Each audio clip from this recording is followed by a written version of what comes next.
কিরে ভাই কি করিস? বসে আছি দেখো, তো এভাবে কেন বসে আছিস ভাই? তুমি আসবে বলে আচ্ছা তোর মন খারাপ কেন? একা একেলা মন, আরে ভাই আমি থাকতে তুই একা কিভাবে? তুই কে আমার আমি কে মানে?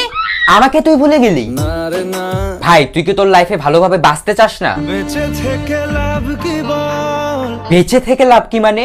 মরে গিয়ে তুই কি করবি? তারা হয়ে জ্বলে যাব, হ্যাঁ আরো? পাখি হয়ে ধরা দেব, ভাই তুই চেষ্টাটা কি করছিস বলতো? তাকে আটকে রাখার চেষ্টা, ভাই দেখ যে চলে গেছে তার কথা ভেবে আর নিজের সময় নষ্ট করিস না, মুভ অন কর। না রে না, না মানে এভাবে তুই আর কতদিন থাকবি ভাই? জানি না যাব কদ্দূরে এখনো, ভাই আমি তোকে ভালো মতন বলছি তুই ওকে ভুলে যা, আমি ওর চেয়ে আরো অনেক ভালো মেয়ে তোকে এনে দেবো। লাগে না লাগে না। তাহলে এভাবেই থাক শালা, আমি চললাম।